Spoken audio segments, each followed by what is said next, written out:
Good morning students. आज हम exercise start करेंगे अपना। लास्ट वीडियो में हमने इंट्रोडक्शन देखा था लीनियर इक्वेशन टू वेरिएबल्स का। तो आज से स्टार्ट करते हैं एक्सरसाइज। तो एक्सरसाइज 4.1 क्वेश्चन नंबर 1 आप देख सकते हैं। ये कहता है the cost of a notebook is twice the cost of a pen, write a linear equation in two variables to represent this statement. तो आपसे कहता है the cost of a notebook is twice the cost of a pen. अब देखो यहाँ पर को क्या होगा कि अब क्योंकि ऑब्वियस है कि टू वेरिएबल्स का चैप्टर है तो हमने यहाँ पर टू वेरिएबल्स लेने पड़ेंगे। तो एक बार मान लेते हैं कि जो कॉस्ट ऑफ नोटबुक है, let the cost of notebook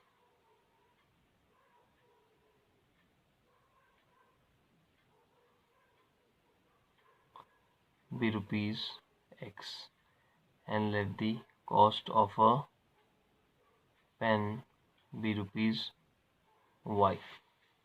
okay अब इसने क्या कहा, हमने कह दिया कि एक नोटबुक का कॉस्ट एक्स है और एक पेन वाई की रुपीस की है।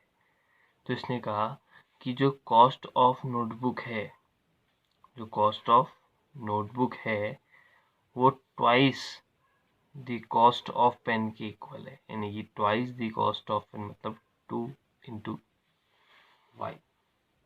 तो क्या मिला, x इक्वल टू 2y।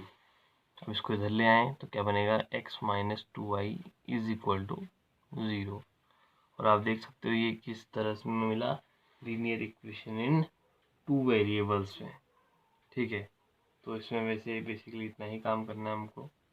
आपको सिर्फ क्या देना है, write a linear equation in two variables to represent this statement. तो हमने बता दिया, लीनियर इक्वेशन लिख दी हमने, x minus 2y equal to 0। Okay, next question देखते हैं। कहता है express the following linear equations in the form ax plus by plus c equal to 0 and indicate the values of a, b and c in each case। तुमने बताया था a, b और c यहाँ पर क्या होता है, a होता है x का कोफिशिएंट, b होता है y का कोफिशिएंट और c होता है कांस्टेंट। ओके, तो इस फॉर्म पे कन्वर्ट करना है। तो पहला पार्ट देखते हैं।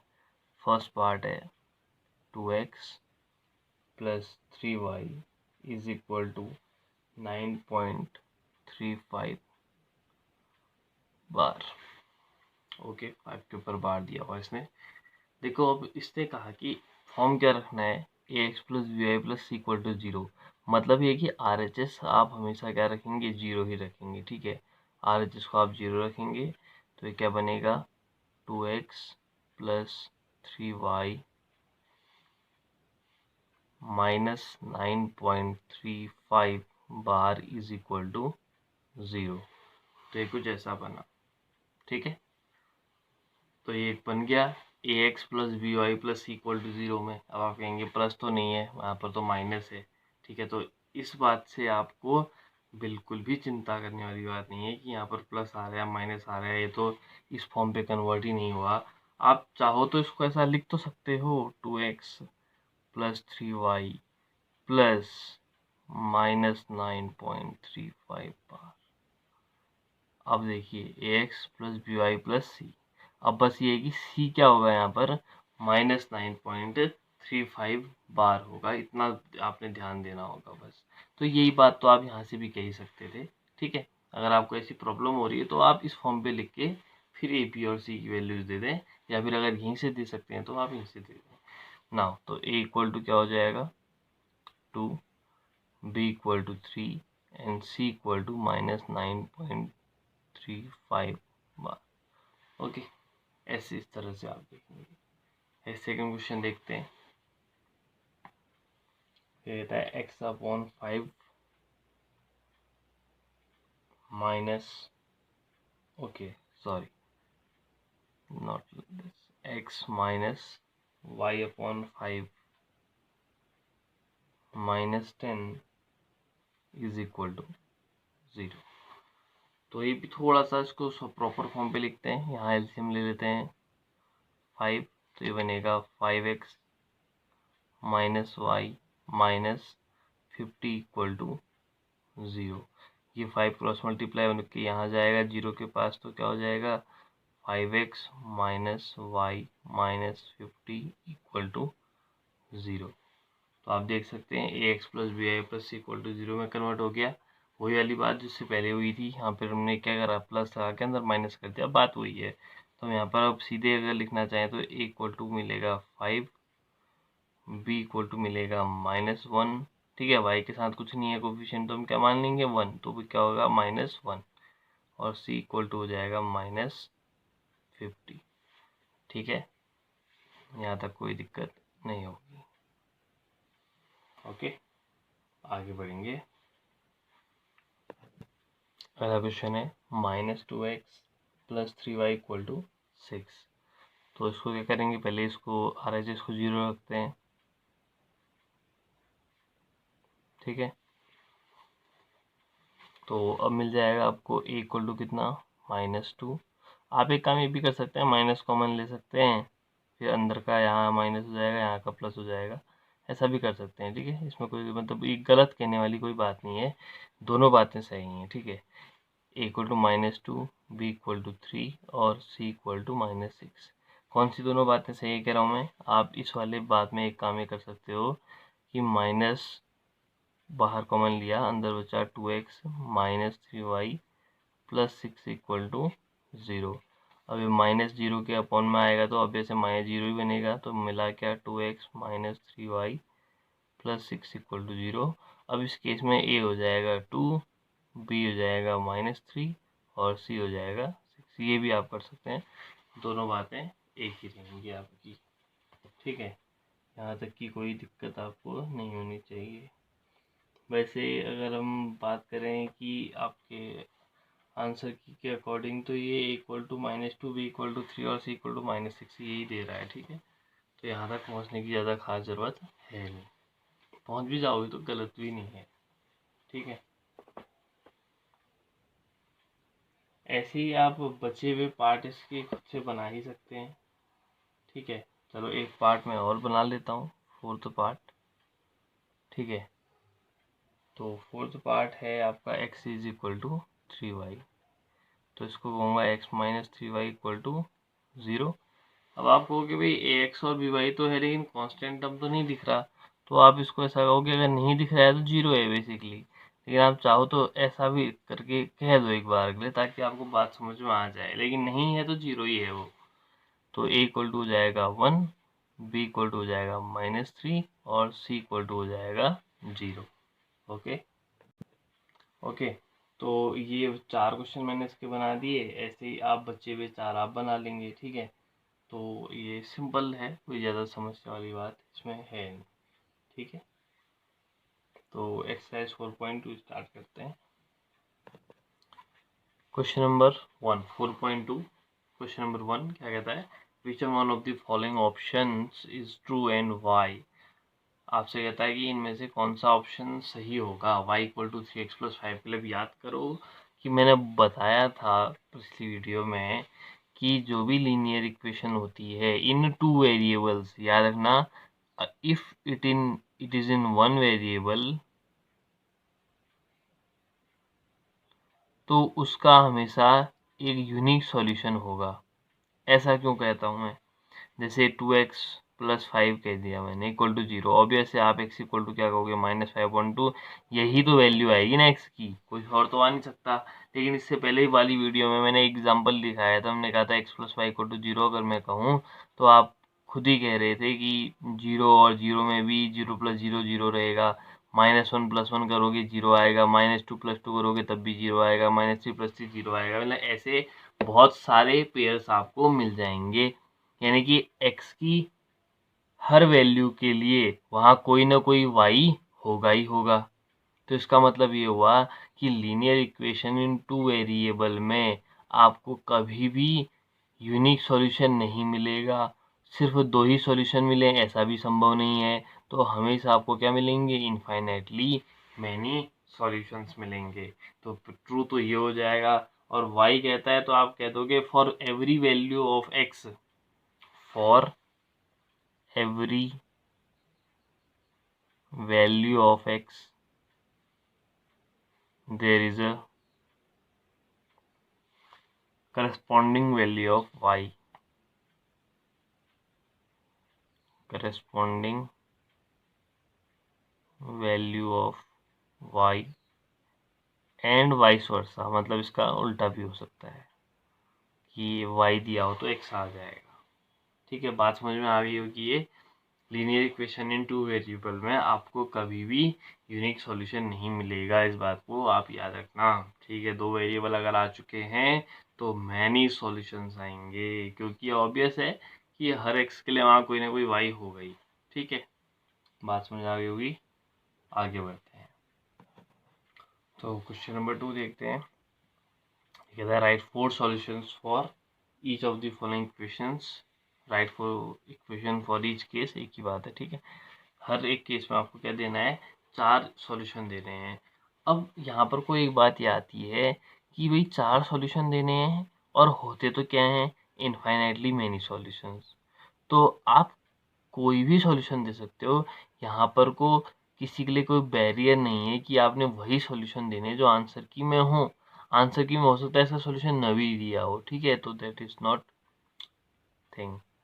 यहाँ पर को जो मेन मुद्दा ये है कि आप कुछ भी रखो, हमने लिखा भी था for every value of X there is a corresponding value of Y, मतलब आप एक्स जो भी रखोगे वहाँ कोई ना कुछ वाई तो आएगा ही।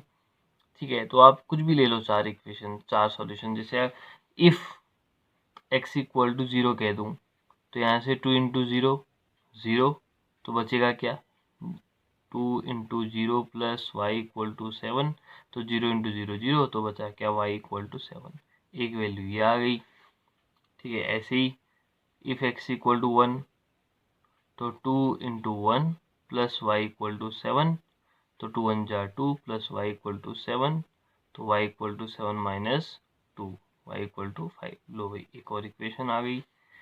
ऐसे ही तीसरा रखते हैं, इफ एक्स इक्वल टू 2 तो 2 इंटू एक्स हो जाएगा 2 into 2 plus Y equal to 7, 2 into 2 4 plus Y equal to 7, Y equal to 7 minus 4, तो वाई इक्वल टू 3, एक और सॉल्यूशन आ गया। ऐसे ही एक और बना लेते हैं, इफ एक्स इक्वल टू 3 तो 2 into 3 plus Y equal to 7, तो 3 2 जा 6 प्लस वाई इक्वल टू 7, तो 7 वाई इक्वल टू हो जाएगा 7 minus 6, Y is equal to 1। तो इस तरह से आप कोई भी एक्स की वैल्यू रख सकते हैं। अब होता ये है कि हम भाई अपने काम को आसान करने के लिए क्या कर रखते हैं, कोई नेचुरल नंबर या फिर इंटीजर्स रख लेते हैं बेसिकली। ठीक है, अब पॉइंट में आप रेशनल नंबर रखेंगे तो हमको दिक्कत होगी। ठीक है, क्या होगा, आंसर भी रेशनल में आएगा, इसलिए हम थोड़ा सा अपने काम को आसान रखते हैं बस। ठीक है, अगला देखते हैं। अगला पार्ट है pi x plus Y equal to 9, pi x plus Y equal to 9। यहाँ पर कोई स्टैंडर्ड फॉर्म पे रखने की जरूरत नहीं है, हाँ, क्योंकि स्टैंडर्ड फॉर्म पे रख के फ़ायदा कुछ होगा नहीं, आपको वैल्यू लाने के लिए इधर उधर भेजना ही पड़ेगा। ठीक है, तो pi x plus Y equal to 9 में इफ़ एक्स इक्वल टू 0 तो pi into 0 plus Y equal to 9, 0 into something 0, तो वाई इक्वल टू क्या बचा, सिर्फ 9। ऐसे ही इफ़ एक्स इक्वल टू 1 तो pi into 1 plus Y equal to 9, pi 1 into pi ही बचा प्लस वाई इक्वल टू 9, तो वाई इक्वल टू आया 9 माइनस पाई, वैल्यू नहीं रखनी है पाई की। ठीक है, इफ एक्स इक्वल टू 2 तो पाई इंटू 2 क्या मिलेगा, 2 pi plus Y equal to 9, तो वाई इक्वल टू जाएगा 9 माइनस 2 पाई। ऐसे इफ एक्स इक्वल टू 3 तो it will be 3 pi plus Y equal to 9। 3 pi क्यों, एक्स की जगह 3 रख दिया। ठीक है, पाई इंटू 3 बनेगा तो 3 पाई बनेगा, Y is equal to 9 minus 3 pi. Okay, यहाँ तक की बात समझ आ गई। तो इस तरह से आप 4 सॉल्यूशन हमने इसके भी दे दिए। ठीक है, एक पार्ट और देख लेते हैं, लास्ट ही है, थर्ड पार्ट है x is equal to 4y। तो यहाँ पर तो सीधे सीधे y रखने में ज़्यादा फ़ायदा है। इफ़ y इक्वल टू 0 तो x इक्वल टू क्या, 4 इंटू 0, एक्स इक्वल टू 0। तो बात समझ में आई, वाइस वर्सा, हम ज़रूरी नहीं कि हर बार x ही रखें, हम y भी रख सकते हैं, ठीक है। इफ़ y इक्वल टू 1 तो x इक्वल टू 4 इंटू 1, तो x इक्वल टू 4। ये एक तरह के ऐसे सॉल्यूशंस हैं जो इस इक्वेशन को क्या करेंगे, वही सेटिस्फाई करेंगे, ठीक है, और हमेशा आएंगे वही। If x equal to Y equal to 2, तो यानी कि इतने सारे पेयर हो सकते हैं जो उसको सेटिस्फाई करे, ठीक है। x इक्वल टू 4 टू जा 8, और इफ़ x इक्वल टू 3 तो y equal to y equal to 3, तो x इक्वल टू 4 इंटू 3, तो x इक्वल टू 12। इस तरह से 4 सॉल्यूशन आप देखेंगे। ओके, क्वेश्चन नंबर 3 देखते हैं। कह रहा है check which of the following are solutions of the equation x minus 2y equal to 4 and which are not. मतलब आपको चेक करना है कि इनमें से कौन सा इस इक्वेशन का सॉल्यूशन है या नहीं। इस बात का मतलब क्या है, इक्वेशन का सॉल्यूशन होने का मतलब है कि इसमें जो आपको वैल्यू दे रखी है, पहली बात हमने कहा था ये वैल्यू को हम किससे दिखाते हैं, पहला वैल्यू आपका x होगा, दूसरा वैल्यू y होगा। तो अब आपसे ये चेक करो, कहता है कि अगर आप x की जगह ये वैल्यू रखते हो, y की जगह ये वैल्यू रखते हो, तो LHS जो हो RHS के इक्वल आ जाए। या फिर मैं ऐसा भी कह सकता हूँ कि अगर मैं इसको x minus 2y minus 4 equal to 0 लिखूँ, तो मैं ये कहूँगा कि इनमें से x और y की वैल्यू रखूँगा तो ये पूरा सॉल्व करने पर क्या आ जाए, 0 आ जाए। ये भी मैं कह सकता हूँ। तो देखना ये है कि इन सारे पेयर में से किस पेयर पे ये 0 होगा और किस पेयर पे 0 नहीं होगा। अगर मैं 0,2 रखता हूँ, पहला पार्ट 0,2, इसका मतलब है x की जगह 0 और y की जगह 2 रखना है।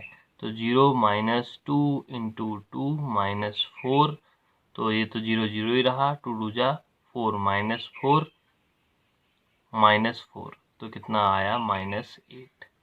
तो ये तो सॉल्यूशन नहीं है, ठीक है। -8 हमको 0 के इक्वल बनाना था और -8 जो है 0 के इक्वल नहीं होता है, ठीक है। तो आप ये तो नॉट, ठीक है, ये नो, ठीक है, नो इसलिए कि इसका सॉल्यूशन नहीं है, ठीक है।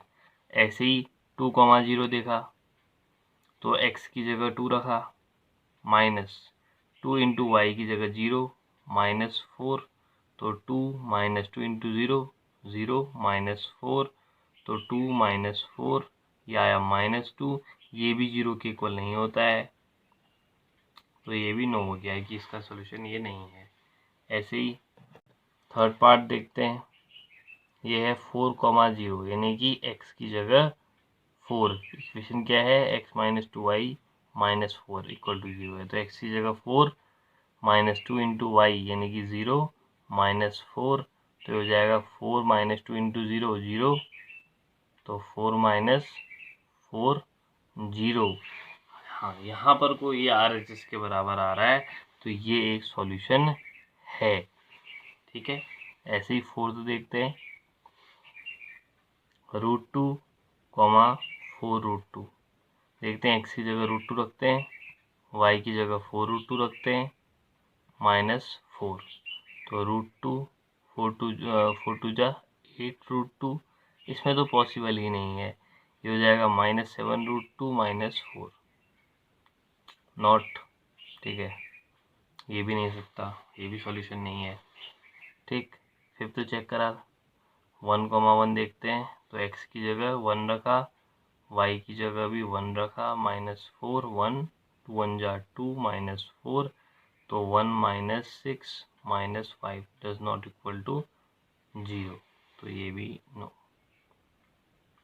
तो यानी कि सॉल्यूशन एक ही है हमारा, कौन सा पेयर, 4,0 वाला पेयर।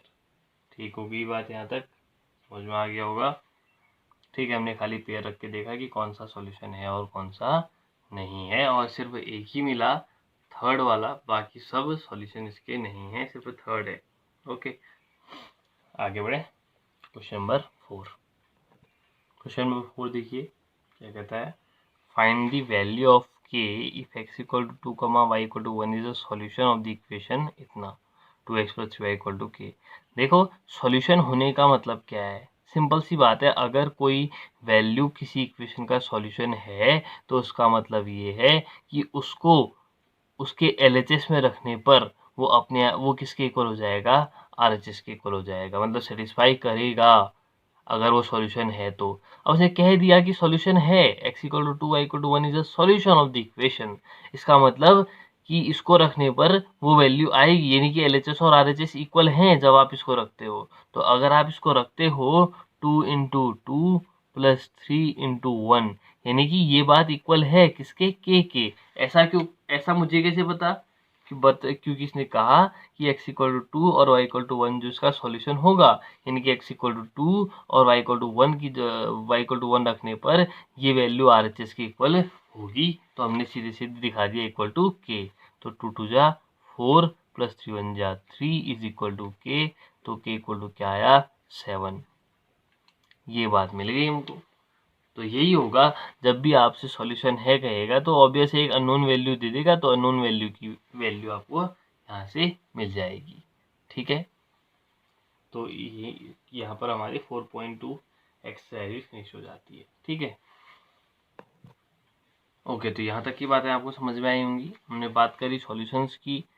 ठीक है, और याद रखना किसी भी लीनियर इक्वेशन इन 2 वेरिएबल के आपको हमेशा क्या मिलेंगे, मैनी सॉल्यूशंस मिलेंगे। कभी भी सिंगल सॉल्यूशन या 2 सॉल्यूशन या 3 सॉल्यूशन ऐसा नहीं होगा, हमेशा ही आपको इनफाइनाइटली मैनी सॉल्यूशन मिलेंगे। क्यों, क्योंकि वहाँ पर को हर x की वैल्यू के साथ वहाँ पर को कोई ना कोई y की वैल्यू ज़रूर मिलेगी आपको।